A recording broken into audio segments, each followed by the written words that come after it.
19장 1절부터 6절.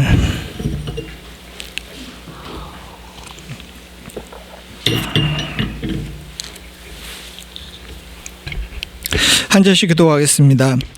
이스라엘 자손이 애굽 땅을 떠난 지 3개월이 되던 날 그들이 시내 광야에 이르니라.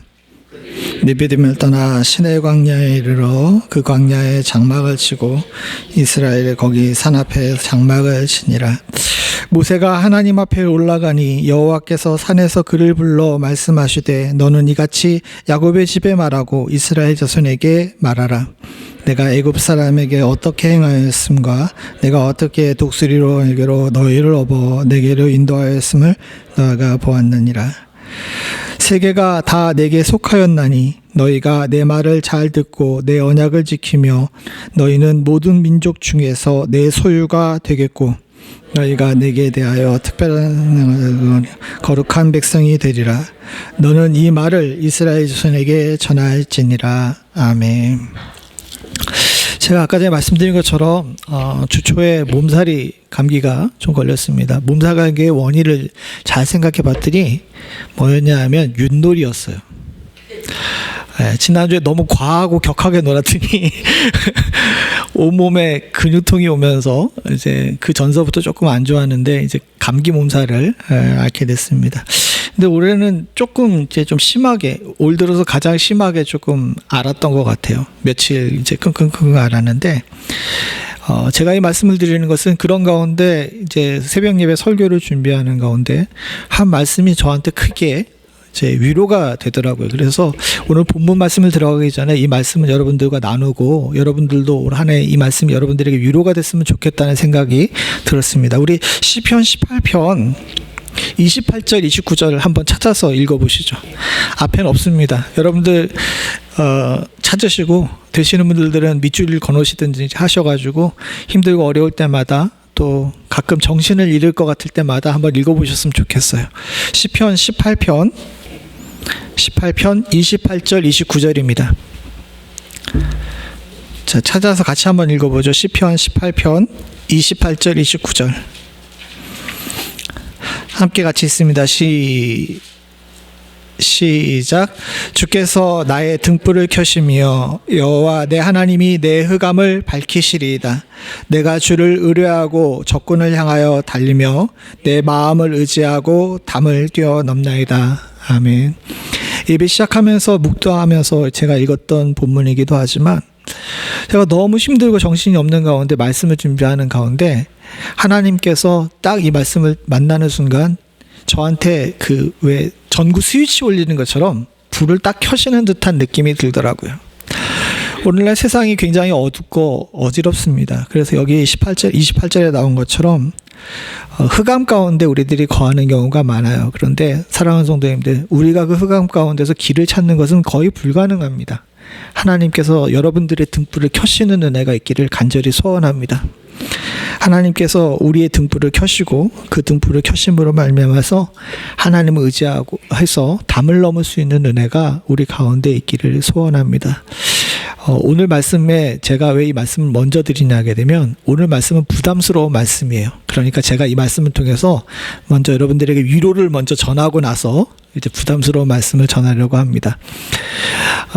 출애굽기 3교시로 오늘 본문의 말씀을 함께 나누려고 하는데 우리가 다 아는 것처럼 지난 2주에 걸쳐가지고 1교시, 2교시를 했어요. 복습을 한번 해보죠. 1교시에는 어떤 문제에 관해서 하나님께서 우리들에게 가르쳐 주셨습니까? 예. 너무 옛날 이야기라 기억이 안 나요? 뭐죠? 예, 먹는 문제에 관해서 주님께서 우리들에게 가르쳐 주셨어요. 만나와 메추라기 그리고 반석의 물을 통해서 내가 왕이니까 너희들이 먹는 문제는 내가 책임져 주시겠다는 하나님의 선언이 먼저 있으셨습니다. 두 번째 문제는 2교시에서는 뭘 배웠죠? 어떤 문제였습니까? 하나님께서 내 깃발이 되셔서 내가 너희를 보호해 주시겠다는 하나님의 보호 선언이 있으셨어요. 사실 이스라엘 백성들은 자유인이자 부름받은 백성으로서 온전히 훈련을 받아야 되는데 이 사람들이 다 아는 것처럼 너무 오랫동안 노예 생활하고 신앙 생활에 단절이 있었기 때문에 기초가 너무 부실했습니다. 기초가 없다 보니까 뭘 가르쳐도 받아들일 수 있는 그런 상황이 아니었죠. 그런 가운데 하나님께서 택하신 것은 일방적으로 당신이 어떤 분이신지를 갖다가 조금 전에 말씀드린 1교시, 2교시를 통해서 알려주신 거예요. 난 먹을 것을 책임져 주시는 분이시고 너희를 보호하는 왕이다라고 이렇게 말씀해 주신 겁니다. 이렇게 이스라엘 백성들에게 몸으로 학습을 시켜가지고 어느 정도 주와 이제 대화할 수 있는 기반을 쌓은 것이 지난 1, 2교시라고 하게 되면 오늘 이 출애굽기 19장에서 하나님께서는 이제 세 번째 이스라엘을 만나 주시면서 이스라엘에게 다음 단계 수업을 진행시키시는데 그 수업 가운데서 주께서 하시는 말씀은 무엇이냐 하게 되면 이제 너희들이 몸으로 아는 것처럼 1차원적인 먹는 문제, 보호의 문제를 지나서 이제 나와 교제하고 교통하자는 말씀을 하십니다. 그 말씀에 대해서 오늘 함께 나누면서 하나님께서 우리를 부르신 목적이 무엇인지, 그리고 이스라엘 백성들을 부르신 목적이 무엇인지, 그리고 그 목적을 통해서 하나님께서 이루시고 싶어 하시는 것이 무엇인지, 마찬가지로 우리에게도 이루고 싶어 하시는 것이 무엇인지를 함께 살펴보려고 해요. 제일 먼저 살펴봐야 될 것은 주님이 세계의 주인이시라는 것을 알아야 됩니다. 그동안 하나님께서는 내가 너희의 왕이니까 너희를 먹이고 너희를 보호한다라고 이야기를 하셨는데 이제 어느 정도 이 부분에 대해서 훈련받고 경험했던 이스라엘 백성들이 다음 단계로 알아야 되는 것이 있는데 뭐냐? 하나님께서 세계의 주인이시라는 거예요. 차근차근 이 얘기를 우리가 한번 나눠보고자 합니다. 먼저 출애굽한 지 이제 3개월이 지났어요. 본문 1절에 보게 되면 이스라엘 자손이 애굽 땅에서 떠난 지 3개월 되던 날이라고 이야기를 합니다. 굉장히 긴 시간을 지난 것 같은데 이제 석 달 지난 거예요. 이 석 달 안에 다 아시는 것처럼 2달 반쯤 됐을 때 만나와 메추라기를 처음 만나게 됐고요. 또 요 보름 사이에 이 만나와 메추라기와 이 시내산에 도착하는 이 보름 사이에 아말렉과 전쟁도 하고 느비딤에서 물도 나오고 그랬던 겁니다. 굉장히 짧은 시간 동안 이스라엘은 격하게 그들에게 하나님께서 베풀어 주신 은혜를 경험했어요. 그리고 나서 드디어 시내 산에 이르게 됩니다. 시내 광야에 이르고 이스라엘이 거기 산 앞에 장막을 친다라고 이야기를 합니다. 이 시내 산은 이스라엘의 1차 목적지였어요. 그리고 아주 특별한 곳이었죠. 다 아시는 것처럼 모세가 하나님께 부름받은 곳이 바로 시내산입니다. 하나님의 임재를 경험했던 곳이고 하나님께서 1차적으로 이스라엘을 애굽 땅에서 뽑아내신 다음에 처음으로 도착하게 해서 거하게 하신 곳이에요. 성경에서 보게 되게 되면 이 이스라엘 백성들이 시내산에서 1년 동안 있게 됩니다. 1년 동안 있으면서 이들이 거기서 여러 가지 일들을 경험하고 또 조직을 만들고 또 제도를 만들고 율법을 받고 하면서 이스라엘 백성이 이제 하나의 민족과 나라로서 경험을 쌓게 되는 거예요. 이 시내산은 어떻게 보게 되면 이스라엘 백성들이 광야에서 그동안의 노예였던 사람들이 훈련받고 이제 어느 정도 하나님의 백성으로서 온전케 되는 그런 믿음의 훈련 장소이자 학교라고 할 수 있습니다. 이 학교에 제일 먼저 도착했을 때 하나님께서 하신 것은 무엇이냐 하게 되면 만나주시는 행동을 하셨습니다. 이 시내산을 이야기할 때 많은 사람들이 율법을 얘기하고 십계명을 얘기합니다. 그러나 우리가 제일 먼저 짚어봐야 될 것이 있는데 무엇이냐 하게 되면요, 하나님께서는 부르신 백성들과 제일 먼저 하시는 일이 너 말씀 잘 지켜, 너 율법은 이거 지켜, 너 앞으로 나에게 순종해야 돼, 이렇게만 얘기하지 않으시고 제일 먼저 하신 일이 뭐냐? 3절을 같이 한번 읽어보죠. 같이 봅니다. 시작. 모세가 하나님 앞에 올라가니 여호와께서 산에서 그를 불러 말씀하시되 너는 이와 같이 야곱의 집에 말하고 이스라엘 자손에게 말하라. 이 본문을 보게 되면 여러분들이 한 가지 특이한 점을 발견하게 되죠. 이스라엘 백성들에게 말하고 야곱의 집에 말한다라고 이야기하면서 야곱의 집이 이스라엘이잖아요. 이스라엘 자손인데 똑같은 얘기를 하나님께서 두 번 반복합니다. 제가 언젠가도 말씀드렸지만 히브리어에서 2번 반복하는 것은 강조하는 거예요. 그러니까 우리 말처럼 이렇게 된 발음이 저 동네는 없기 때문에 뭔가 중요하고 강조돼야 될 것이 있으면은 똑같은 말을 갖다가 반복을 합니다. 반복을 하는 것이 이 3절에도 나오는데, 그렇다면 여기서 가장 중요한 것은 뭐냐 하게 되면 하나님이 이스라엘 백성하고 뭐 하고 싶다는 거예요. 대화하고 싶다는 거죠. 이걸 좀 유식한 얘기로 소통하고 싶어 하신 겁니다. 하나님께서는 이스라엘 백성들과 소통하길 원하셨어요. 왜냐하게 되면 우리가 창세기로 돌아가 보죠. 하나님께서 인간을 만드신 이유가, 그리고 인간을 만드시고 기뻐하신 이유가 무엇입니까? 예쁘게 잘 빠져서? 예? 예, 교통하시고 소통하시기 위해서예요. 하나님께서는 아담과 대화하셨다라고 이야기를 합니다. 이건 아주 특이한 일이에요. 창조주와 피조물이 대화하고, 그 대화하는 일에 있어가지고 지금에서야 우리들이 하나님을 찾고 있지만, 그 당시에 에덴 동산에서 하나님과 아담과의 관계를 보게 되면 아담이 하나님을 찾지 않고 누가 아담을 찾습니까? 하나님이 아담을 찾으심이라고 이야기를 하거든요. 즉 신이 먼저 우리를 찾고 우리와 교통하기를 원하신 거예요. 그만큼 하나님께서는 인간과 소통하기를 기뻐하셨습니다. 지금도 하나님께서 우리들에게 원하시는 것이 그거예요. 왜 우리가 항상 기뻐하고 범사에 감사하고 쉬지 말고 기도해야 됩니까? 거기서 중요한 것인데, 쉬지 말고 기도하라는 건 하나님과 어떻게 하라는 거예요? 계속 대화하라는 겁니다. 그렇잖아요. 다들 아이를 키워보셔서 알겠지만 애들이 가장 힘들고 어려울 때는요, 뭐 여러 차례가 있습니다. 다 커가지고 이리저리 많은 데로 속썩이는 때도 있지만, 어렸을 때 잠 제대로 안 자가지고 힘들게 만드는 경우도 있습니다. 근데 저는 사실은 남자라, 아빠인지라 그 어려운 걸 갖다가 다 이제 마누라한테 이제 미룬 거죠. 제 입장에서 볼 때 가장 힘들고 어려웠던 때는 언제냐면, 애가 말문이 튀었을 때예요. 바깥에서 열심히 일하고 와가지고 집에 들어오면 좀 쉬었으면 좋겠는데, 이 조그만하게 붙어가지고 계속 뭐예요? 쉬지 않고 물어봅니다. 가장 열받게 하는 게 뭐냐면 왜요예요. 왜요? 뭔지 아시죠? 이거 왜요? 이거 뭔데? 아빠 이거 왜요? 라고 계속 물어봅니다.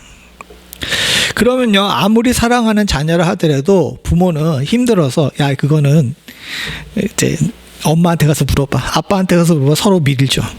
그러다가 좀 이제 글자 읽을 때쯤 되게 되면 이제 백과사전 같은 거 사주거나 컴퓨터 같은 거 이렇게 주거나 그렇게 한다고들 합니다. 이게 어떻게 보게 되면 사랑하는 자녀임에도 불구하고 인간 부모가 가질 수 있는 한계예요. 사실 인간은요, 그렇게 썩 대화하기가 적절한 존재가 아닌 것 같습니다. 그렇지 않습니까? 여러분들, 누군가 대화하는 게 쉬워요? 쉽다면 그 사람과 여러분들은 참 좋은 관계를 맺고 있는 겁니다. 근데 조금이라도 그 사람과의 관계가 상처가 나게 되게 되면 서로 대화하기가 쉽지가 않아요. 근데 하나님께서 우리들에게 쉬지 말고 기도하라고 하신 것은요, 하나님은 우리와 사이에 지속적으로 관계를 맺고 싶어하고, 쉬지 말고 기도하라는 얘기는 뭡니까? 아이가 부모에게 하는 것처럼 계속해서 어떻게 하라는 거예요? 매달려서 소통하라는 이야기입니다. 그리고 하나님께서는 그것을 어떻게 하신다는 거예요? 인간 부모는 귀찮아하지만 우리의 진정하신 아버지이신 주님께서는 그것을 기뻐하고 계시거든요. 하나님께서는 소통을 즐기세요. 여러분들 소통하시고 하나님과 항상 기도하셔서 하나님을 귀찮게 해드릴 수 있는 은혜가 있기를 간절히 소원합니다. 궁금하신 거 있으면 왜요 물어보시고요. 필요한 거 있으면 아빠 이거 때 줘 하고 때 좀 쓰세요. 다들 너무들 잘나시고 그래가지고 체면 차리느라고 하나님한테 때를 안 부려. 때 부르셔도 됩니다. 주께서는 그것을 원하세요. 어쨌든 주님께서는 이렇게 소통을 기뻐하세요. 그러나 여기서 주님께서 특별히 하나님께서 우리 인간인 이스라엘 자손과 말하길 원하셨던 것은요, 하나님이 이제 이스라엘 백성과 왕과 백성으로서 계약을 맺어야 될 상황이기 때문에 그렇습니다. 계약이라는 건 무엇입니까? 한 주체와 한 주체가 서로 대화를 통해 가지고 합의를 봐서 서로 법적인 구속력을 갖는 것이 계약이죠. 그렇지 않습니까? 그럼 계약을 맺으려면 반드시 서로가 소통해야 돼요. 계약을 맺는다 그러면서 만약에 직구 사고 판다 그러면서 한 사람이 일방적으로 쓴구, 한 사람은 그거에 대해 내용을 모르게 되면 그 계약은 계약이 아니죠. 강탈이거나 사기입니다. 하나님께서는 왕으로서 이스라엘을 백성으로 삼기를 위해 이 자리를 부르셨어요. 그랬다면 하나님과 백성 사이 어떻게 돼야 되죠? 서로 소통이 돼야 되는 겁니다.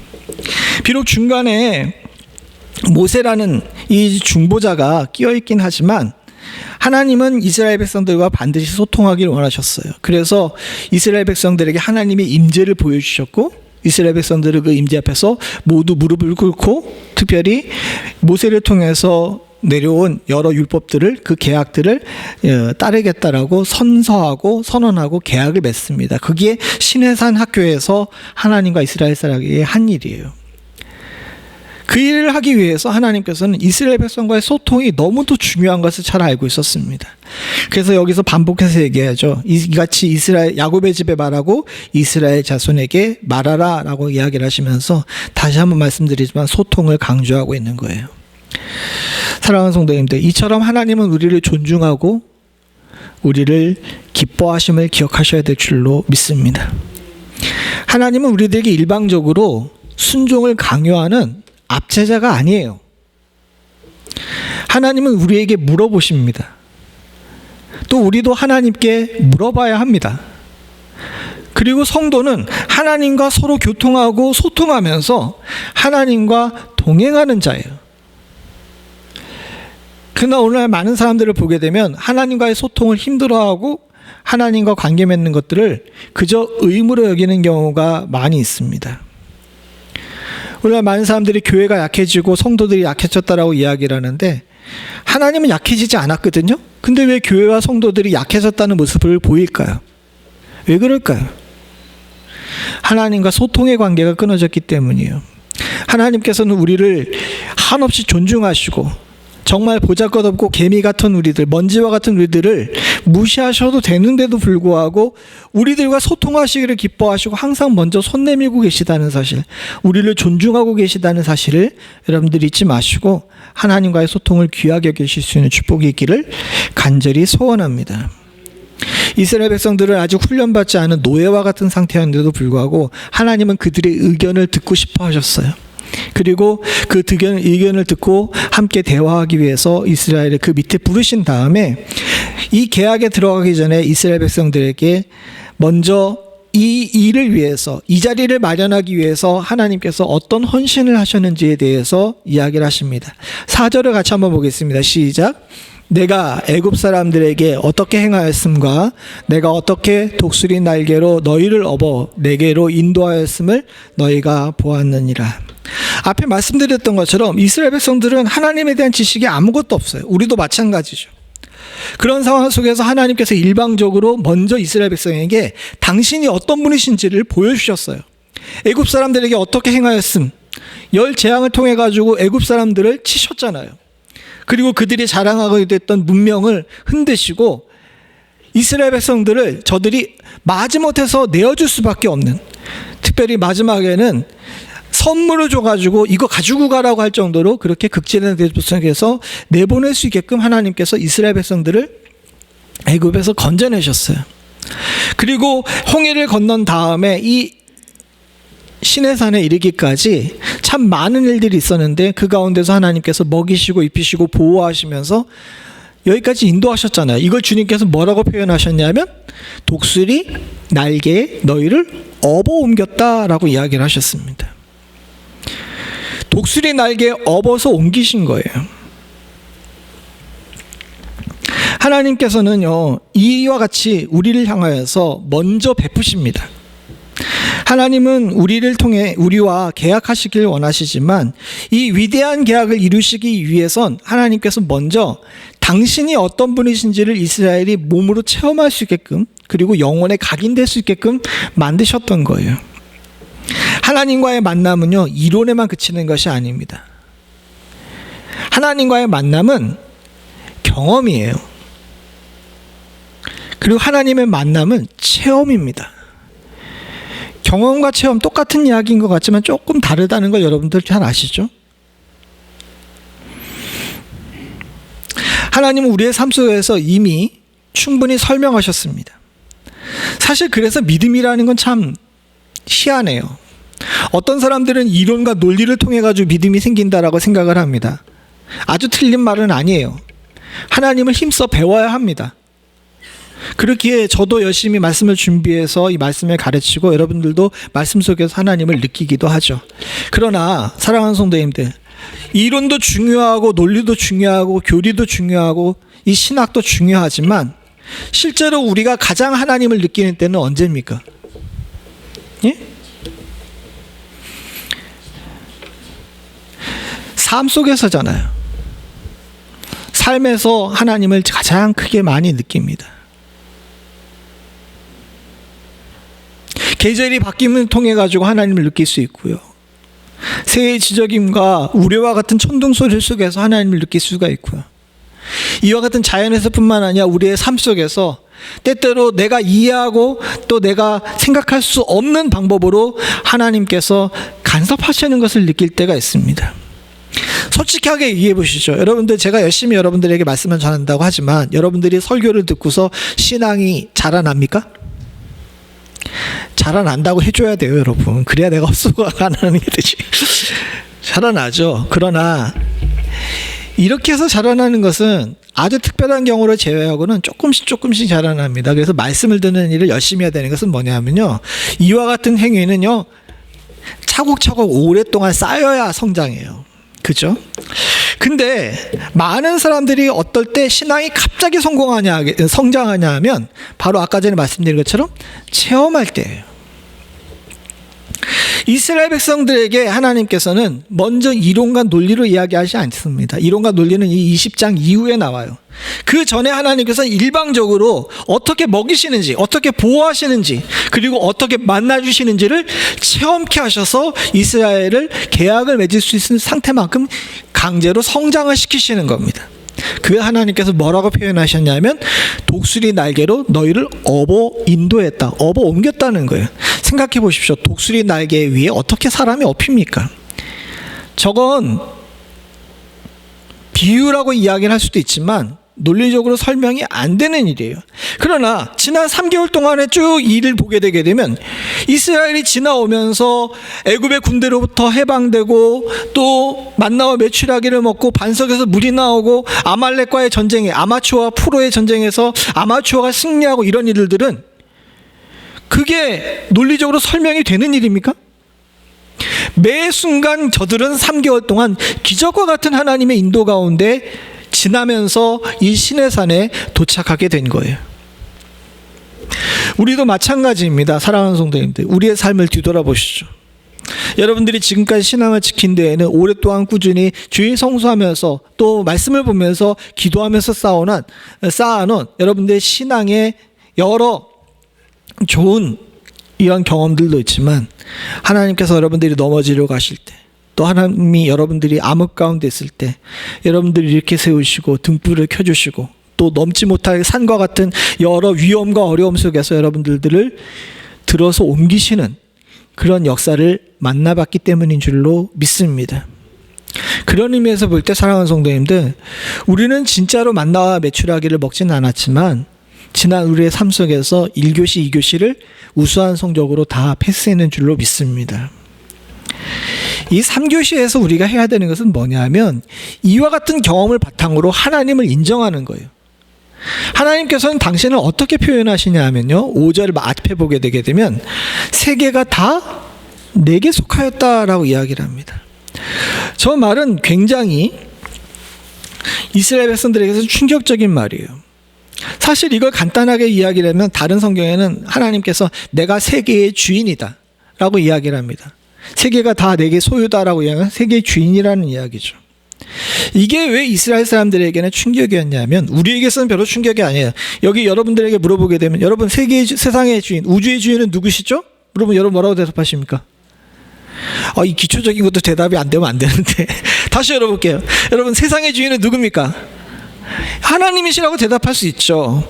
근데 저 당시 이스라엘 사람들은 저게 쉽지가 않았어요. 왜냐하게 되면요, 이 사람들 3개월 전까지 애굽에서 종살이하고 노예 생활하고 있었는데 그 당시 애굽을 생각해 봅시다. 여러분들 지금 인류가 역사를 기록한 지 한 3,000년 됐다고 생각을 해요. 그런데 이집트 역사학자들이 이야기를 하는데요, 인류가 기록의 역사를 적은 지 3,000년 됐다 그러는데 이집트는 그 3,000년 전에 3,000년을 더 붙여야지 이집트의 역사의 시작을 알 수 있다라고 이야기를 해요. 우리는 지금 기원 후 예수님 오신 뒤 2000년대를 살고 있습니다. 그런데 이집트의 고고학을 연구한 사람들은요, 보통 이야기를 할 때 BC 4000년, 4500년을 이야기를 합니다. 즉 지금부터 6500년 전서부터 이집트라는 나라가 있었다는 거예요. 거기서 있었다는 겁니다. 그리고 이집트에 가 있는 그 커다란 피라미드 있잖아요. 그건요, 그 헤로도토스라고 그 역사라는 그 책을 쓴 그리스의 철학자이자 역사학자가 있는데, 그 사람이 썼을 당시에도 그 피라미드를 보면서 불가사의다라고 이야기할 정도로 아주 오래 전에 지어놓은 거라고 이야기를 해요. 그럴 정도로 이집트 역사가 굉장히 오래됐습니다. 카이사르의 아들이었던 옥타비아누스가, 아우구스티누스가 이집트를 멸망시키기 전까지 이집트라는 나라는 사람들에 따라 다르지만 한 4000년에서 5000년 정도 긴 시간 동안 그 나라가 있었다고 생각을 해요. 물론 지금의 입장에서 보게 되게 되면 저 역사가 원시시대 부족국가니까 뭐 이런 식으로 이야기할 수 있지만, 사랑하는 성도님들 생각을 해보십시오. 그 오랜 시간 동안 저 나라가 왕조가 바뀌는데도 불구하고 체제가 변함없이 유지됐다는 것은요, 저 문명을 구성하고 있는 이 구조와 시스템이 굉장히 단단했던 것을 이야기하는 겁니다. 제가 왜 굉장히 어려운 얘기를 하냐 하게 되면요, 저 문명을 유지할 수 있었던 시스템이 뭐냐? 저들의 체계적인 신학이었어요. 이집트에 여러 가지 잡신들이 있습니다. 뭐 태양신도 있고 풍뎅이신도 있고, 우리가 생각할 때는 뭐 저런 걸 신으로 섬기냐라고 이야기를 생각하는 그런 신들이 있지만, 그 당시 사람들은 아주 체계적이고 시스템적으로 되어 있는 신학을 통해 가지고 세상이 어떻게 굴러가는지를 갖다가 설명을 하고, 그 세상을 주관하는 신들이 낳은 아들이 파라오, 즉 바로라고 생각을 했던 겁니다. 그러니까 바로는 곧 신의 아들이니까, 신의 아들이고 세상의 주인은 신의 아들이니까 이 일반 백성들은 바로에게 도전하면 돼요, 안 돼요? 안 되죠. 그러니까 이스라엘 백성들은 어렸을 때부터 자라날 때까지, 죽을 때까지 세상의 주인이 누구라고 배웠냐면 이집트의 여러 신들과 바로라고 생각한 겁니다. 근데 하나님께서 열 재앙을 통해서 이것을 깨트려 버렸어요. 열 재앙이 모두 다 이집트가 중요하게 여기는 신들을 상징하거든요. 하나하나씩 마치 도장 깨기 하듯이 이집트의 신들들을 다 하나씩 망가뜨리고 무너뜨린 다음에 마지막으로 바로가 자신의 힘으로 이겼던 바로의 군대를 홍해에서 수장시켜 버리셨잖아요. 즉 이스라엘이 그동안 알고 있었던 세상의 주인이라는 바로와 이집트의 신들들을 하나님께서 다 이기시고 저들을 무너뜨리시는 것을 이스라엘에게 경험하게 하신 다음에 하나님께서 나를 누구라고 이야기하시는 거예요? 내가 세상의 주인이다 라고 이야기를 하는 겁니다. 이와 같은 일은 지금도 우리에게 하고 계십니다. 여러분, 제가 이 어려운 얘기를 왜 길게 하냐 하면요, 생각을 해보십시오. 여러분, 지금 세상의 주인은 누굽니까? 아까 전에 질문한 다른 질문이에요. 여러분들에게 세상의 주인은 누굽니까? 라고 물어보면 여러분들은 뭐라고 대답해야 된다고요? 하나님이라고 대답하죠. 그럼 지금 세상은 세상의 주인을 누구라고 이야기를 합니까? 예? 봐, 이게 지금 답이 다 다르게 나와요. 어떤 사람은 세상의 주인은 미국이라고 얘기하는 사람도 있고, 어떤 사람은 세상의 주인은 눈에 안 보이는 흑막이라고 얘기하는 사람도 있고, 어떤 사람은 세상의 주인을 나 자신이라고 이야기하는 사람도 있고, 다 그렇게 얘기를 합니다. 근데 우리 솔직하게 얘기해 보시죠. 보편의 사람들에게 세상의 주인이 누구냐고 물어보게 되면 많은 사람들이 이렇게 여러 가지 대답하지만 암묵적으로 세상의 주인으로 삼은 것이 있죠. 지금은 뭐가 지배하는 시대입니까? 예, 돈이 지배하는 시대죠. 예수를 믿는다는 것, 신앙이 생긴다는 것은요, 과거에 우리가 알고 있고 세상의 보편으로 얘기하는 바로와 이집트의 신과 같은 이 세상의 주인에서 우리들의 생각과 기준이 다른 주인, 오늘 나를 세상의 주인이나 세상의 모든 것이 내 소유다라고 이야기하신 하나님으로 옮겨가는 것을 이야기를 합니다. 이 돈이라는 세상의 주인을 현대사회가 신으로 섬기고 있어요. 이런 상황 속에서 출애굽과 같은 우리의 신앙의 전환을 만난 다음에 주님께서 우리들에게 물어보십니다. 넌 세상의 주인이 뭐라고 생각하느냐? 라고 대답할 때 우리가 마음과 영을 다하여서 세상의 주인은 하나님이시다라고 대답할 줄 알아야 진짜 성도가 되는 겁니다. 근데 이게 쉬워요? 이게 어려워요. 이 출애굽 시대 때에도 이게 고민이었지만, 그리고 지금도 우리가 이게 고민이지만, 예수님 시대 때에도, 사도 시대 때도 마찬가지였어요. 예수님이 뭐라 그러셨어요? 돈과 하나님을 겸하여 섬길 수가 없다라고 이야기를 했잖아요. 성도는요, 세상의 주인이 하나님이시라고 확실하게 얘기할 수 있는 사람이어야 합니다. 근데 안타깝게도 주님이 지적하셨던 것처럼 오늘날 많은 사람들이, 많은 성도들이, 많은 목회자들이 겸하여 섬기고 있어요. 그리고 이스라엘 사람들도 이 부분에 있어가지고 자유롭지 못했기 때문에 주님께서 세계가 다 내게 속하였다, 내가 세상의 주인이다라고 이야기를 하시면서 세상의 주인이신 하나님께 계약을 맺었음에도 불구하고 저들은 이후의 역사 가운데 내내 물질을 쫓아다니죠. 하나님 입장에서는 그건 배신이었어요. 우리가 하나님을 주인이라고, 우리의 삶의 주인이라고 얘기를 하면서 자꾸 물질만을 쫓아다니면, 세상의 모든 사람들이 다 그렇게 사니까 나도 그렇게 살 수 있지라고 이야기하고 넘어갈 수 있는 문제가 아닙니다. 하나님 입장에서 보게 되면 저와 여러분들이 하나님을 주인으로 섬기지 않고 물질을 주인으로 섬기면 뭐예요? 반역이에요. 반역죄입니다. 계약을 우리가 파기한 거예요.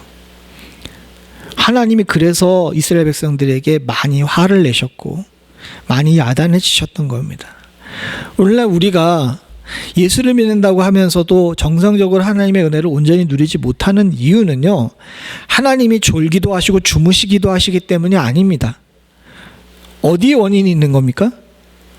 바로 우리가 세상의 주인이라고 고백하면서 난 이제 주님을 주인으로 섬기겠습니다라고 얘기하며 입에 말끝마다 주님 주님 하고 이야기를 하면서 진짜 주님은 누구야? 이거?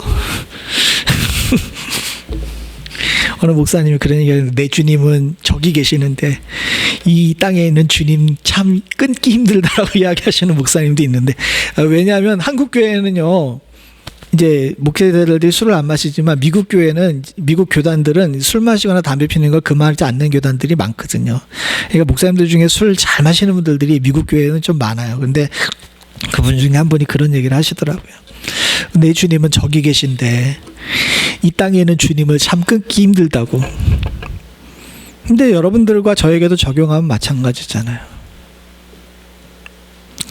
이스라엘 백성들에게 이것은 굉장히 넘기 힘든 산얘기였습니다. 그러나 이거 넘어야 돼요. 그래야 수업이 진행되죠. 하나님께서 일방적으로 내가 세상의 주인이니까 너는 내 말에 따라야 된다라고 이야기하지 않습니다. 주님께서는 이스라엘 백성들에게 내가 세상의 주인이니까 나를 왕으로 섬기게 되게 되면 너희들에게 이런 베네핏이 있을 거야, 이런 혜택이 있을 거야 라고 이야기를 하시면서 저들에게 제시한 것이 있어요. 그것이 뭐냐 하게 되면 거룩한 백성입니다. 5절을 보게 되면 같이 읽어봅니다. 시작. 세계가 다 내 수고였나니 너희가 내 말을 잘 듣고 내 언약을 지키면 너희는 모든 민족 중에서 내 소유가 되겠고. 사실 이 본문만 보면 논리적 모순입니다. 이미 다 내게 속했다고 이야기를 하면서 이스라엘 백성들에게 순종하면 내 소유가 될 거라고 이야기하는 논리적 모순이잖아요. 그죠? 그런데 뒤에 나오는 6절 말씀과 함께 보게 되면 이 속하였다는 말과 소유가 됐다는 말이 다르다는 사실을 알 수가 있어요. 6절에 보게 되면 너희가 내게 대하여 제사장의 나라가 되며 거룩한 백성이 되리라. 너희는 이 말을 이스라엘 자손에게 전할지니라. 사랑하는 성도님들, 우리는 속하였다와 소유가 된다는 것의 차이를 알아야 됩니다. 속하였다는 하나님께서 일방적으로 통치하실 수 있는 분을 얘기를 하고 있어요. 근데 소유가 됐다는 것은요, 우리가 쓰는 단어와 성경에서 말하는 소유의 개념이 다른데, 우리가 말하는 소유는 이제 이건 내 거 하면서 이렇게 주머니에 넣는 거잖아요. 근데 하나님의 소유라는 것은요, 하나님이 특별한 관계를 맺는다는 거예요. 왜? 전부가 다 내 거니까 그 중에서 소유한다는 것은 이 사람과는 다른 존재와는 다른 관계를 맺겠다라는 걸 이야기하는 거죠. 이 다른 관계가 뭐냐? 앞에 얘기했던 보호와 공급이에요. 다른 것들에게도 보호와 공급을 합니다. 그래서 주님께서도 얘기하셨죠. 공중나는 새와 들에 핀 백합화를 보라. 저들에게도 보호와 공급이 있거든요. 저들도 하나님의 속한 것이기 때문에 보호와 공급을 받습니다. 그러나 하나님의 백성에게는 하나님의 소유됐기 때문에 저들에게 이루어지고 있는 보편의 소유와 공급과는 차원이 높은 그런 은혜를 허락하셔요. 그것이 뭐냐? 독수리 날개에 업어다니는 겁니다.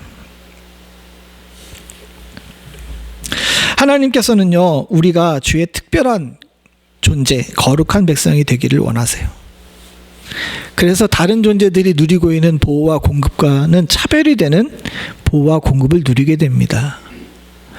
만나와 메추라기 반석에서 물은 기적에 속하는 일이잖아요.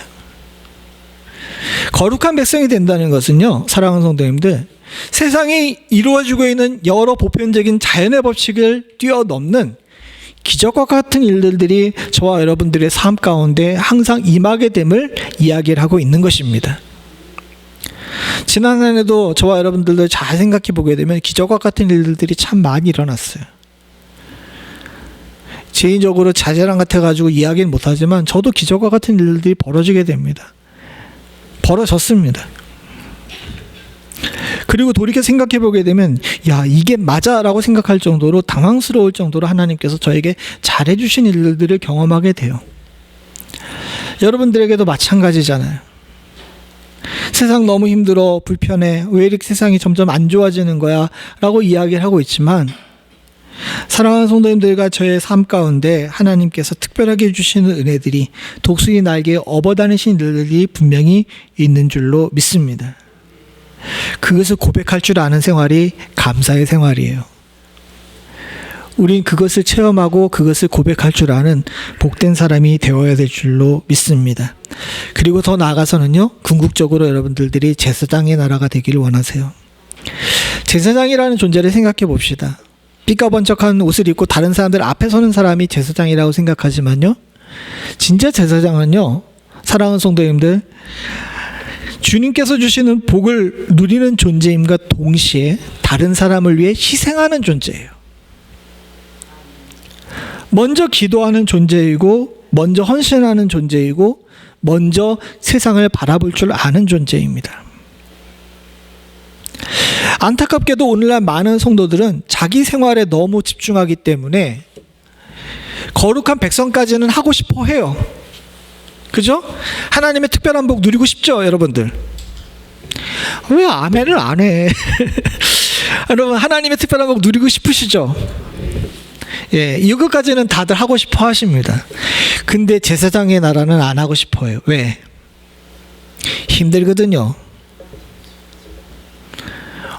헌신해서 하나님을 위해 봉사한다는 것, 다른 사람을 위해 내가 손해본다는 것, 다른 사람들이 생각하지 못하는 것을 바라보면서 기도하고 저들을 위해 하나님께 중보하는 일, 몸도 마음도 피곤한 일이고 때로는 상처를 많이 받는 일이기 때문에 그렇습니다.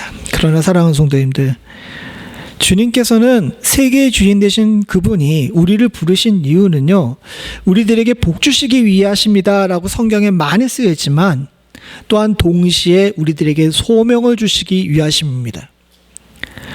그래서 먼저 부름받은 사람은 먼저 그의 나라와 그의 의를 위해 기도할 줄 알아야 돼요. 그게 제사장의 사명입니다.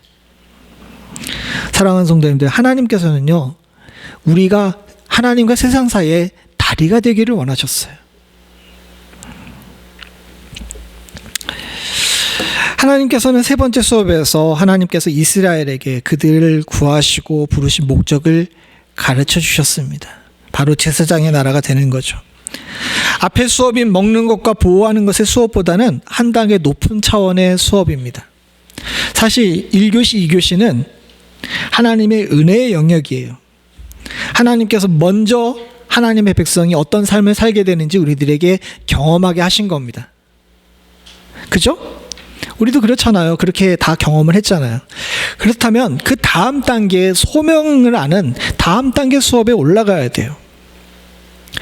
왜 주님께서 성장에 대해서 이야기를 하며 믿음 안에 자라라고 사도들이 이야기한 이유가 뭐냐 하게 되면, 사도 바울도 얘기했지만 모든 성도들이 다 이유식만 먹으려고 그래.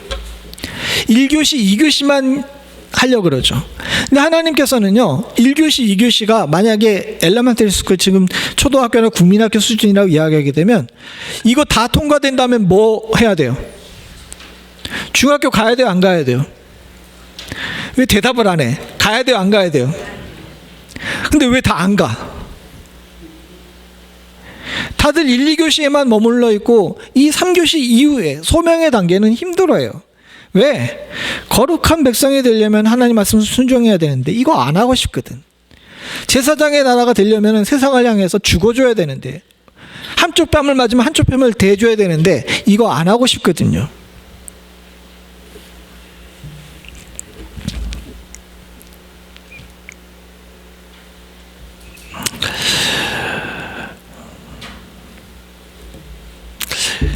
사실 여러분들 향해서 말씀드리는 것이 아닙니다. 목회자인 저도 마찬가지예요. 곰곰이 잘 생각해 보게 되면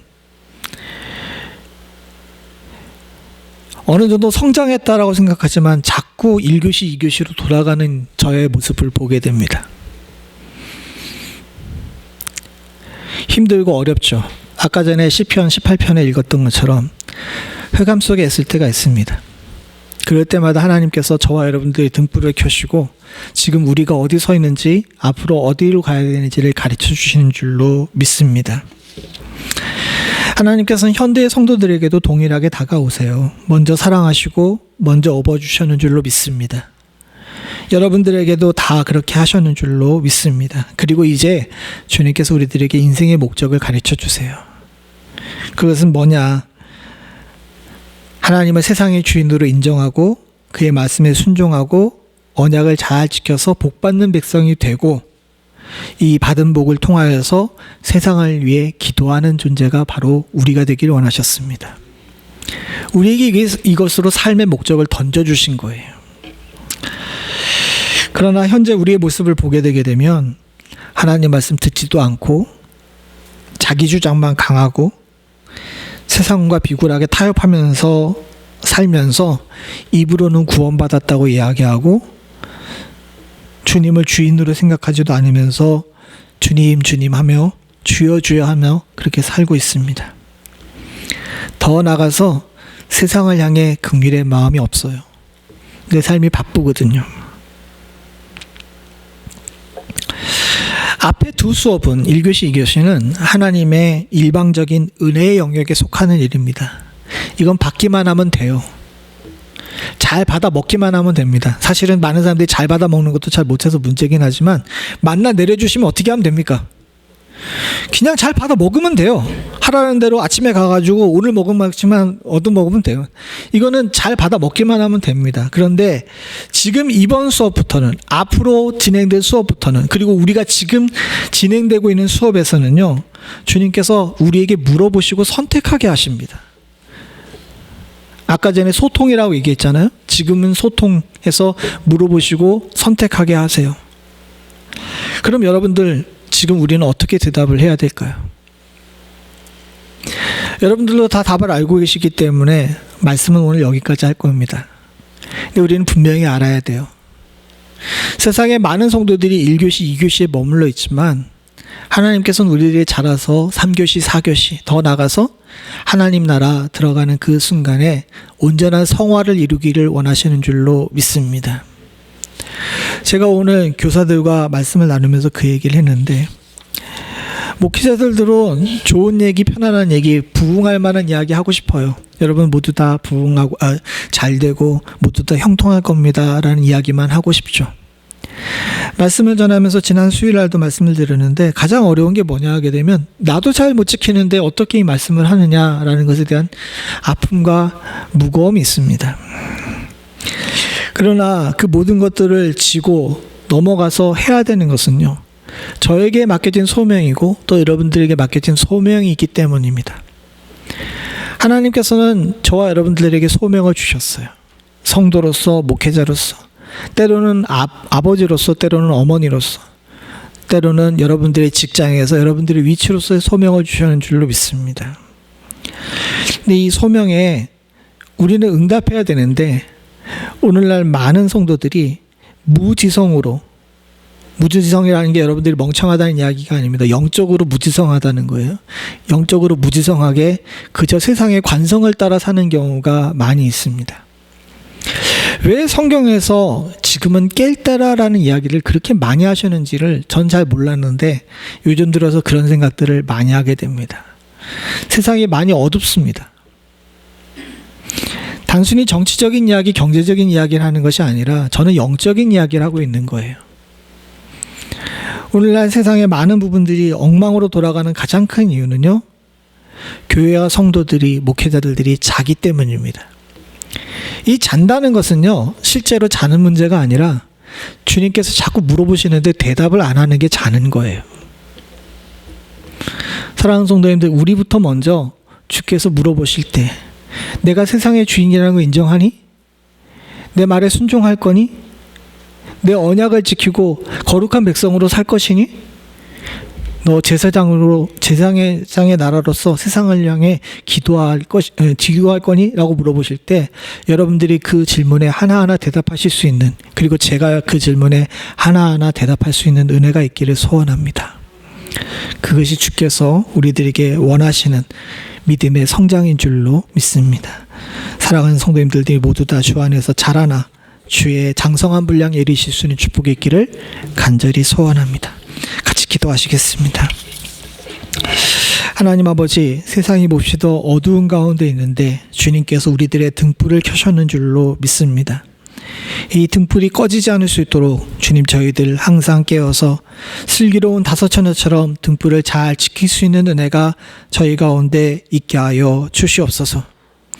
하나님은 우리의 반석 되시고 하나님 이외에는 그 어떤 분도 세상의 주인 될 수 없음을 믿고 확신하게 하여 주시옵고, 주의 말씀에 순종하며 주님께서 명령하신 일을 준행할 줄 아는 거룩한 백성 될 수 있도록 주님 도와주시옵고, 제사장의 나라로서 하나님과 세상을 잇는 기도의 다리가 될 수 있는 축복이 저희 가운데 있게 하여 주시옵소서. 나를 위해, 내 가족을 위해서는 수없이 많이 기도하지만 내가 살고 있는 이 땅과 이웃과 교회를 위해서, 그리고 민족을 위해서 기도하지 못했던 저희들을 주여 긍휼히 여겨 주시옵고, 우리로 제사장의 나라로서의 소명을 다시 회복할 수 있는 은혜가 있기를 간절히 소원합니다. 주의 물음에, 주의 소통에 온전한 답을 할 수 있는 저희들 되게 하여 주시옵소서. 하나님, 저희로 온전한 답을 주님께 함으로 말미암아 참된 나의 백성이라 칭함을 받을 수 있는 은혜를 허락하여 주시옵고, 사도 바울이 이야기했던 것처럼 마지막에 달려갈 길을 다 가고 하나님 앞에 섰을 때 착하고 충성된 종으로서 상 받을 수 있는 그런 존재가 될 수 있게 하여 주시옵소서. 아버지 하나님, 우리로 성도답게 살기를 간절히 원하오며 모든 말씀 예수님의 이름으로 기도드리옵나이다. 아멘.